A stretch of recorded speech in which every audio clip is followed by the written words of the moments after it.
When you are feeling down, go get yourself up and start again. There's something very special about doing something yourself. Finishing a jigsaw puzzle, learning an instrument, writing poetry, or perhaps building a doghouse. I need my equipment to make the perfect doghouse. The great outdoors. The goal of Doghouse is simple. Just make a doghouse for your dog and you win. You have to collect wood, a hammer, and a drill to begin. Did he? Oh, wow! A breed of dog with 6 legs! That's crazy! If I'm being honest, this dog looks more like an old goat. Now, all we need is some cement and some boards. Yep. Yeah, I don't know about this anymore. Well, if it wasn't obvious by now, this is a horror game. There's a total of 3 endings in this original game. Ending 1 is building the doghouse to contain the beast. Ending 2 is getting lost in your black void of a house. And ending 3 is, well, it's ending 3. There's not really a lot to do in the first Doghouse game. The only things you need to do is walk around and left click to interact with stuff. But hey, it's okay. The story is continued in...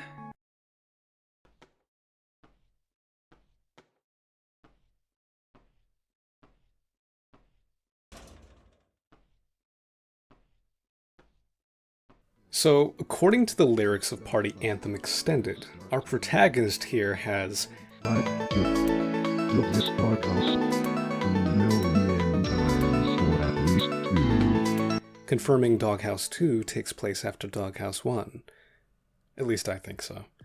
Anyway, the game starts off pretty much the same way, but Doghouse 2 is to Doghouse 1 what Left 4 Dead 2 is to Left 4 Dead 1. It's pretty much the same thing, but better, and with more stuff. For instance, there's 5, technically 6, endings to Doghouse 2, instead of 3. There's 2 shared between the games, those being successfully building the doghouse and Disco Dog. Entering the house in this version is no longer an ending, and you can defend yourself or escape to the backyard. I need to hurry up and build this thing. I am... what else? You can jump, and sprint. Okay, to be honest, there isn't enough of either Doghouse or Doghouse 2 to review. They're both games you can get for free, and you can finish all the endings of both games in under an hour. So, why am I making this video? Well, looking at the developer, Tumblewed's portfolio, that being these 2 games and nothing more, I can only assume that this person is just beginning, or returning to the game creation scene. And I just think it's a great example of simple, short projects being fun, interesting distractions.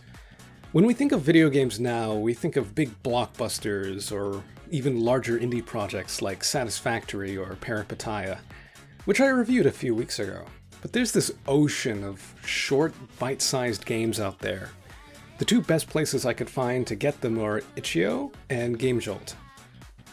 There's certainly a community around these short games, especially if they're from a game jam, but from discussions I see in the comment sections, these are usually other game devs, or those in the game development space.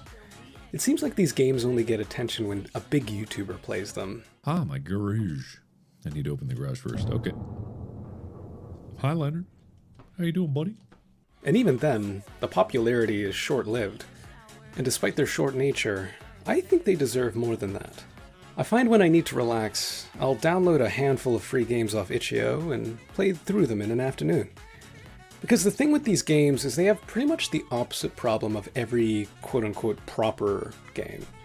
Very rarely are these open world, they don't pad their time out as much, and when they do, it doesn't matter since they usually take 1 to 20 minutes to complete.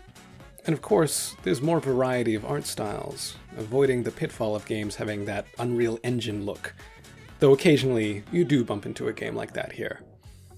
We're going a bit off topic now, so here's how this comes back to Doghouse. Again, the Doghouse games feel like someone's first or returning project, something to practice and play around with. And if I pitched a game to you where you walk around, pick up objects, and put those objects in one place, does that sound like fun? Looking at it like that, it doesn't seem like something worth making, but Doghouse makes it worth making, because that's all there is to Doghouse's gameplay loop.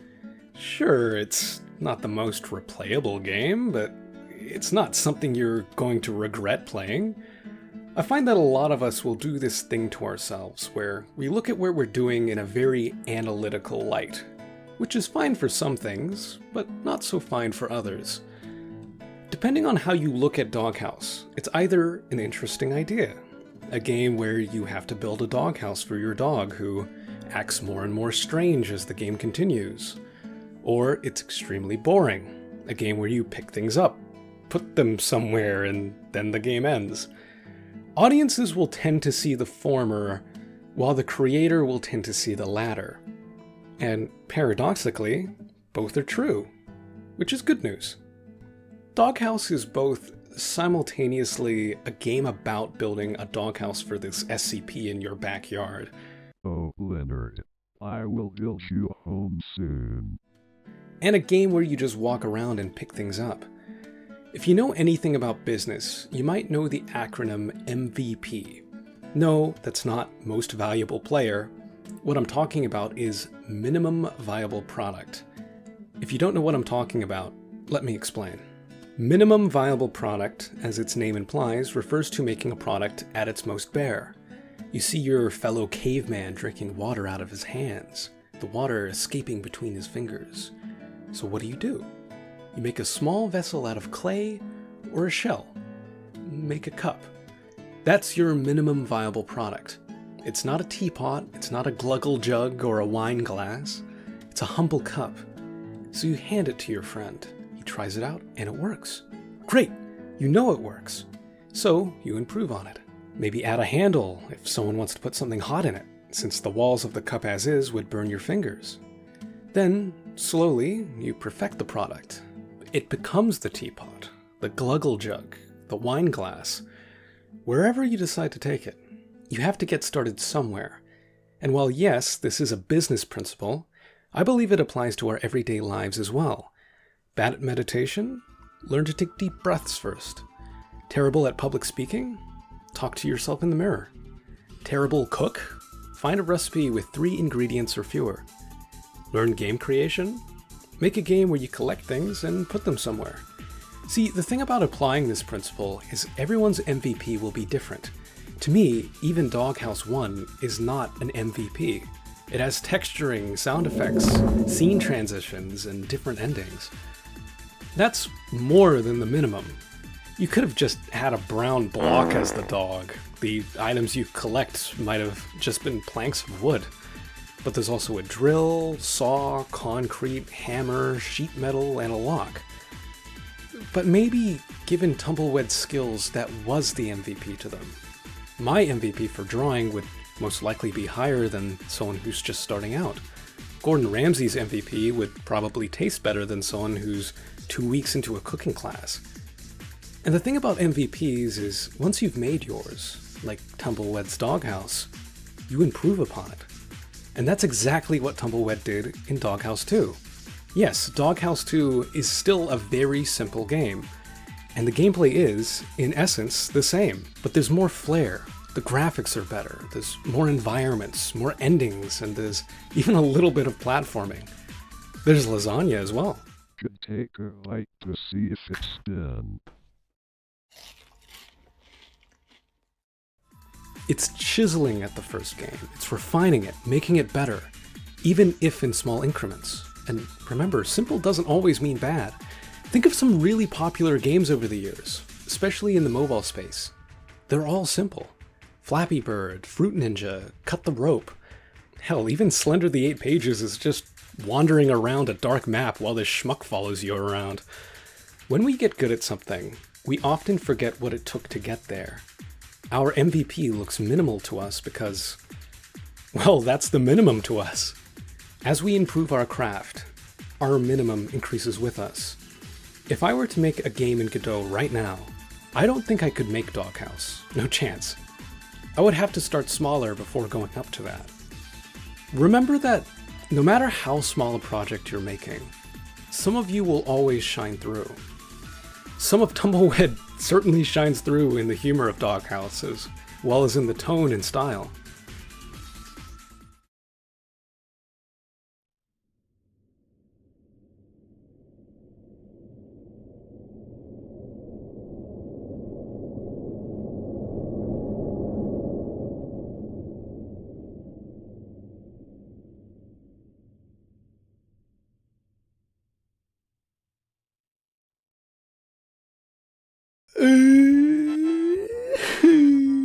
Why?